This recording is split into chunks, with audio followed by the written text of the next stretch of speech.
La tercera fase en el proceso de abordaje del sitio del suceso en donde se ha producido una explosión o incendio tiene que ver con la inspección ocular interna. En esta fase el investigador va a accesar al área previamente seleccionada en la fase 1 ya discutida anteriormente. Se debe hacer especial énfasis dentro de este protocolo en la protección de los indicios que se van a ir colectando.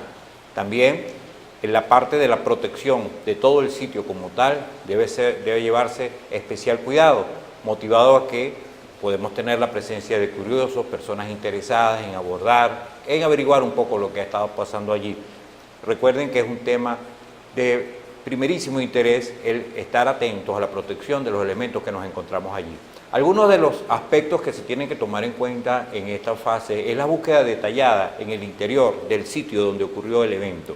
Aquí se pueden poner en práctica una serie de procedimientos similares a los que se aplican en el sitio del suceso de cualquier otro tipo de delito, en la investigación de homicidios, en la investigación de robos o en la investigación de delitos corporativos. Se debe proteger el sitio del suceso y realizar algún protocolo o alguna técnica de búsqueda. Son útiles las búsquedas en espiral, que hemos discutido a lo largo de otros cursos, las búsquedas en zigzag y las búsquedas en cuadrante. Son técnicas importantísimas y todas útiles que se pueden poner en práctica dentro del sitio del suceso. Otro de los aspectos necesarios dentro de la tercera fase tiene que ver con la definición del punto de origen. Es aquí en donde, siguiendo los rastros de interés criminalístico asociados a horizontes de humo, horizontes de calor, la forma de la proyección de los objetos y el comportamiento de la onda de choque con sus posteriores efectos destructivos, nos van a ir llevando en ese seguimiento que ya hemos discutido hacia el punto de origen donde se produjo la primera fase de este evento que estamos investigando. Un tercer elemento fundamental aquí es la ubicación exacta de los elementos o de los indicios que vamos localizando. En esta ubicación juega un papel fundamental la fotografía forense, la selección, los planos, la planimetría y la identificación. En esta identificación vamos a realizar un sondeo general una vez que han sido localizados en el orden de la búsqueda que se ha puesto en práctica. Cada uno de los indicios se van a ir señalando con un testigo visual, orientando principalmente de manera cardinal el sector. Debe haber un señalamiento claro en ese levantamiento planimétrico que se va a hacer sobre la orientación cardinal, es decir, definir muy bien el norte, por lo menos dentro de lo que es la planimetría, para después ir colocando cada uno de los testigos en esos indicios que hemos ido tomando en consideración. Recuerden que con respecto a la fotografía forense que se aplica en esta fase del procedimiento de levantamiento del sitio del suceso, debe hacerse un resumen fotográfico o una colección fotográfica general. Esta es la primera fotografía. En esa fotografía general deben observarse todos o la gran mayoría de los indicios que han sido detectados por el investigador con la orientación cardinal que tiene el área seleccionada. Luego de esta fotografía, una segunda fotografía es una fotografía particular. En este caso, el investigador va a hacer una fotografía de aproximación, llamando la atención sobre un objeto específico que quiere resaltar en esa fotografía. Es importante utilizar testigos métricos y apuntadores con respecto a este tipo de fotografías cuando se van a hacer, ya que eso nos va a dar una mayor idea del objeto que queremos resaltar. Y la tercera fotografía forense que vamos a poner en práctica, o el tercer cuadro fotográfico, se llama fotografía de pequeño detalle. Aquí nos vamos a aproximar directamente sobre el objeto, resaltando algunas cosas, las dimensiones. Es por eso que se usa un testigo métrico.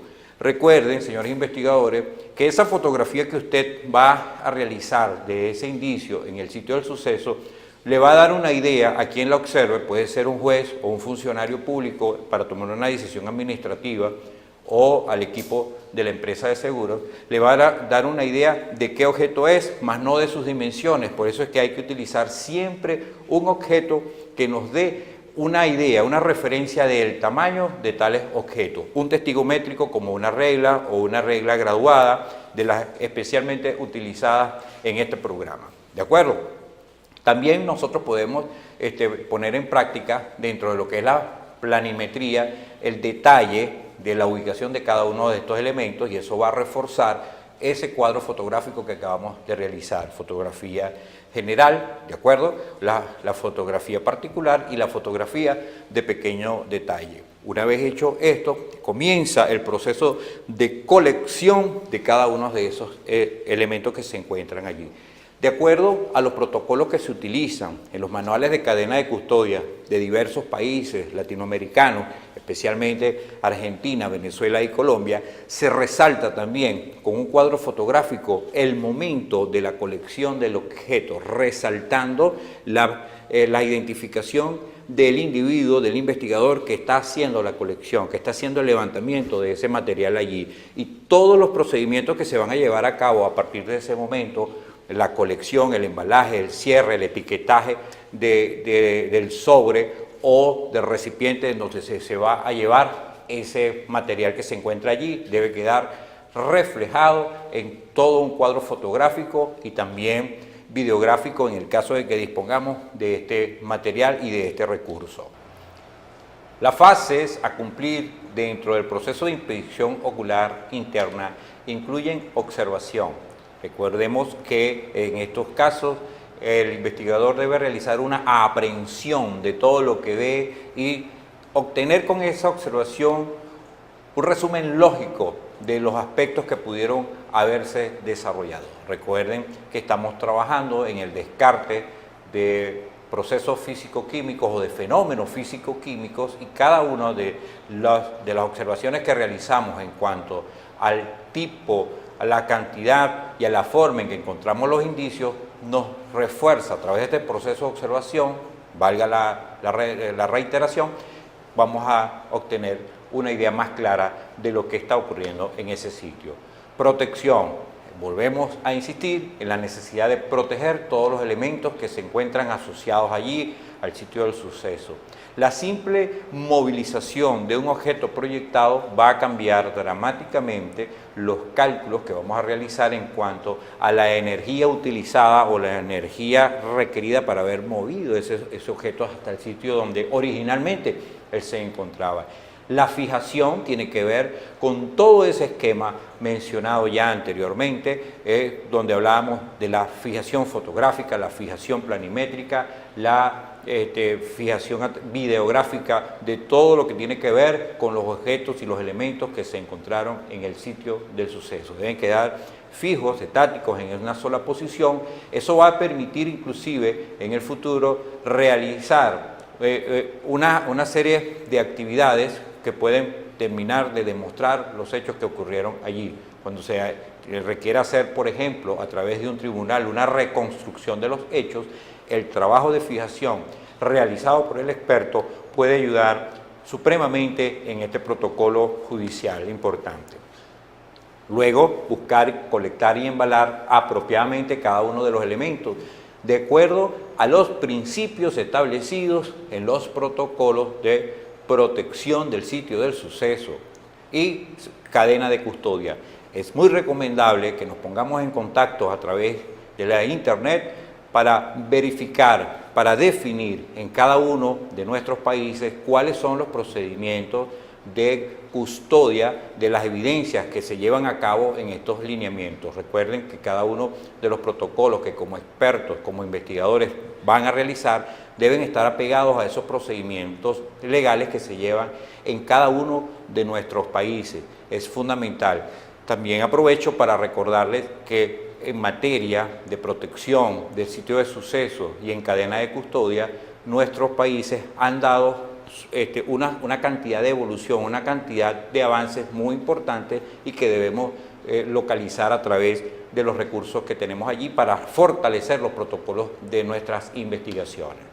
Y por último, dentro de la fase que se cumple en la inspección ocular está la interpretación, posición de los objetos, proyección de los objetos, nivel de destrucción, horizontes de humo y horizontes de calor, son indicativos para nosotros de cuál es la situación que ocurrió allí. Así que un sabueso investigador que puede manejar muy bien una cantidad de elementos, que esté sustentado en una cantidad de conocimientos técnicos y teóricos fundamentales, apoyados con la práctica que tiene, puede interpretar todo esto, combinarlos con la cantidad de indicios adicionales que sabemos que derivan de las sustancias químicas tales como manchas, rastros, olores característicos, y tener ya de primera mano una idea bastante clara, bastante aproximada de lo que realmente ocurrió en ese sitio del suceso.